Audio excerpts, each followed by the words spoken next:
নমস্কার, গুরু কিভাইকে বললাম। আজ আমি আপনাদের বিবাহের ক্ষেত্রে এবং বিবাহিত জীবনে, জাতক জাতিকাদের বিবাহিত জীবনে মঙ্গলের ভূমিকা নিয়ে দু চারটে কথা বলছি।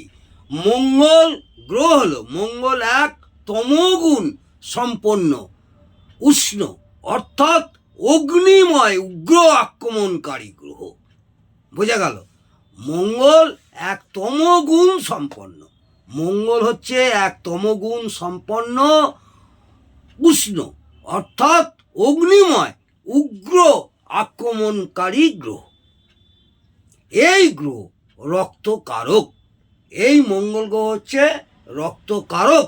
তথাপি বৈবাহিক জীবনে এই গ্রহের গুরুত্ব যে অপরিসীম তা কোনোভাবেই অস্বীকার করা যায় না। মঙ্গল পাপী গ্রহ হওয়ার কারণে, মঙ্গল পাপী গ্রহ হওয়ার কারণে এর প্রতি বিশেষভাবে দৃষ্টিপাত করা উচিত।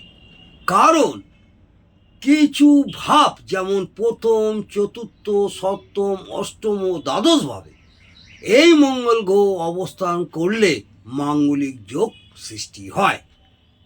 মঙ্গল রক্তের কারক হওয়ায় বংশবৃদ্ধিতে রক্ত বিনা কোনো কিছু কল্পনা করা অসম্ভব। তো বোঝা গেল, মঙ্গল গ্রহ হচ্ছে রক্তের কারক।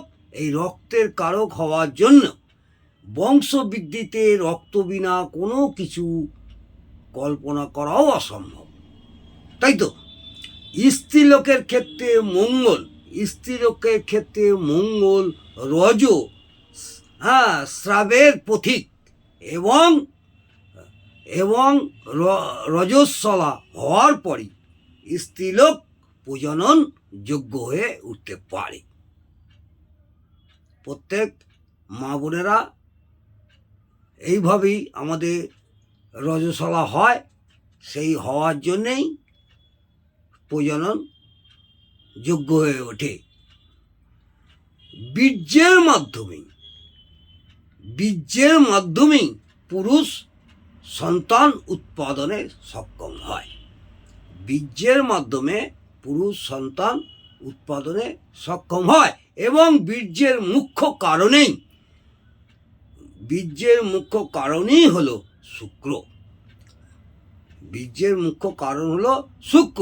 পুরুষের বীর্য এবং স্ত্রীলোকের রজের মিলনের ফলেই সন্তান উৎপন্ন হয়। এইভাবে প্রত্যক্ষ এবং পরোক্ষভাবে সন্তান উৎপাদনে মঙ্গলেই মুখ্য ভূমিকা বর্তমান। আমি ছোটোখাটো একটু বিস্তারিত আলোচনা করলাম বিবাহের ক্ষেত্রে এবং বিবাহিত জীবনের মঙ্গলের কি ভূমিকা। মঙ্গল গ্রহ যদিও পাপী গ্রহ, কিন্তু মঙ্গলের ভূমিকা অপরিসীম। আজকে এই পর্যন্ত আলোচনা করলাম। আগামী দিনে আপনাদের মঙ্গল নিয়েই বিস্তারিত আলোচনা করছি এবং আরও সুন্দর সুন্দর আলোচনা আমি আপনাদের করব। যদি ভালো লাগে অবশ্যই কমেন্টে জানাবেন এবং একটি লাইক করে উৎসাহিত করবেন। নমস্কার, জয় মা তারা। ভালো থাকুন, সুস্থ থাকুন, সব সময় পজিটিভ চিন্তা ভাবনা নিয়ে চলুন। দেখবেন, আশা করব আপনারা ভালোই থাকবেন।